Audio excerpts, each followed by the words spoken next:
The first race of the season is behind us and we don't have a lot of time to dwell on it. The Shanghai GP is scheduled for this week and there are tons of talking points ahead of us. For starters, the new FIA clampdown will affect teams more than we could have anticipated, but with vastly different weather conditions, a sprint race format, as well as rookies that need to prove themselves after the blunders in Melbourne, how will the Chinese GP go down? The second race of the 2025 season brings us to Shanghai, and for starters, we should mention that we're going to be racing in vastly different weather conditions. The volatility from the Melbourne GP shouldn't be present here because we'll have stable weather and the temperatures will vary from the lowest one at around 11 degrees, while at the highest one around the 26 degree Celsius mark. This should be good news for teams like Ferrari because they left a lot on the table in Melbourne, primarily blaming it on their inability to adapt the car and the communication on the changing weather conditions.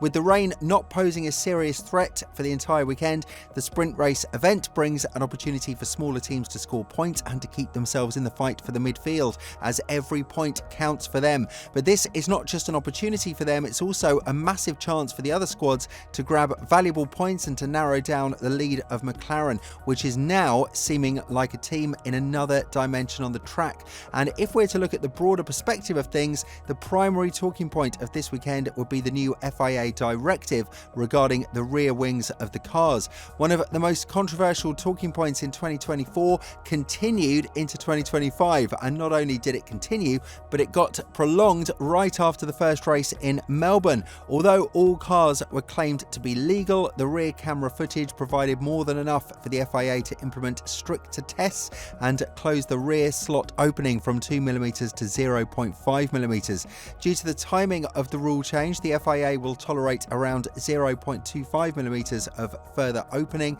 which means that anything in the interval of 0.5 to 0.75mm will be allowed. But from Suzuka onwards, the 0.5mm interval will be strictly in place. According to the governing body, the teams might have found a way to further exploit the mini DRS trick throughout the legal rulebook, but they have a firm stance. Just because it's legal, it doesn't mean it's good for the sporting nature of the sport. The official stance of the FIA stands. Having analysed footage from the rear wing deformations combined to the static deflections measured inside the FIA garage in Melbourne, the FIA has concluded that sufficient ground exists for a tougher test to be introduced for the forthcoming Chinese Grand Prix on the upper rear wing. More specifically, Article 3.15.17, introduced in 2025, states that if 75 kilograms of vertical load is applied on either extremity of the rear wing main plane, the distance between the main plane and the flap must not vary by more than 2mm. For the forthcoming GP in Shanghai, the limit will be reduced to 0.5mm. Due to the short notice for Shanghai, only a tolerance of 0.25mm will be added to this new limit. The teams were informed of this revised test early Monday on 17th of March.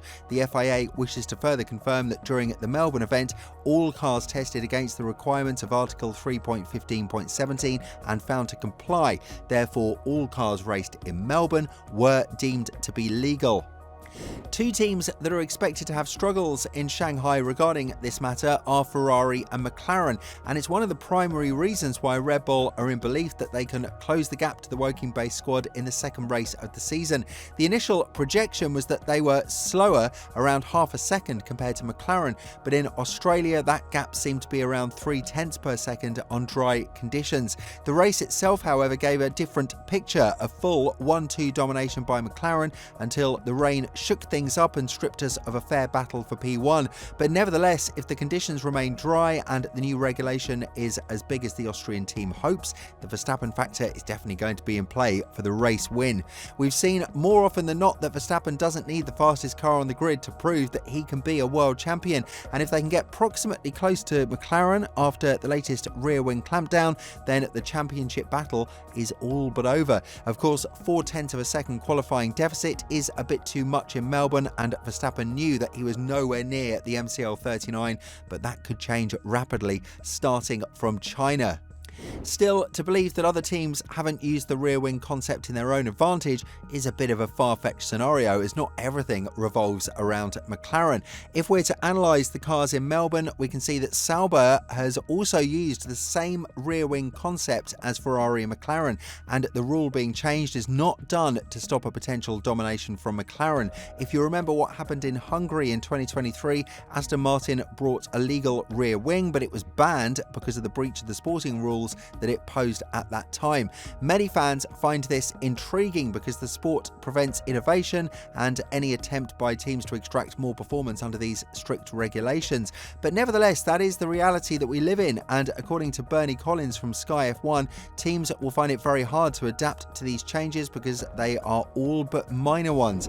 Elaborating further on this, Bernie said, basically the gap in the rear wing between the main plane and the flap that moves for the DRS, there is a definition of what that gap is. They apply a load to that, and they are trying to make sure that when they apply that load, it doesn't deflect by a certain amount. That was allowed to deflect by 2mm, and now it's only allowed to flex by 0.5mm. So they've really reduced the amount that they can deflect when they put the load on it. What is interesting is that they've done it too quickly, so all the teams are currently transferring everything from Australia to China. Any team that would have failed the new test last week would have a big turnaround to pass this week, which makes me wonder if they think the teams would pass with the current setup. Ferrari are aiming to show a different version of themselves in the Chinese GP, and after the poor stint in Melbourne, the team will be looking to bounce back with massive points from both the sprint and the race event itself. Being out-qualified by Racing Bulls and Williams is not a good start to the season, and now that the conditions are going to be more stable, it's up to the team to find a way to fix the issues with the communication as well as the setup of the car. This is one of the primary things that Ferrari is aiming to solve in the following race. Make sure that the car will be set up properly for different aspects of the track, and also make sure that the weather won't throw them off the window as much as it did in Melbourne. With better communication and with a lot of hope from Vasseur, we are yet to see how the Maranello team can turn things around. But when talking about the expectations of the following race, the team principal of Ferrari said, "In Australia, we didn't see the real Ferrari. In China, we start from scratch."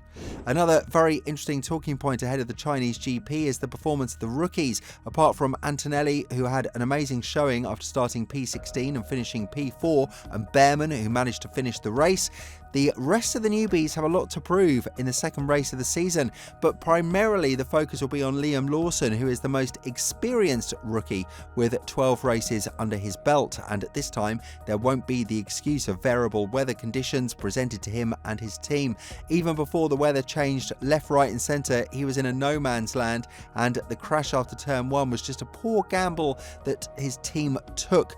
Here in China, all of that will be thrown in the trash, and it will be a clean slate for the Kiwi driver, who will be under a lot of pressure from Red Bull and Tsunoda. The Japanese driver hasn't given up on the seat just yet, and if he manages to pull a very good performance throughout this entire weekend, then he'll prove once more that he won't give up until he's given the chance in Red Bull. With all this in mind, do you think that the F1 weekend in China will give us a lot of answers as to where the drivers and the teams stand? And more importantly, which talking point do you think is the most controversial one? Let us know in the comments below, and if you're interested in Ferrari's urgent changes after the poor showing in Melbourne, make sure to check out the video that's appearing on your screen right now.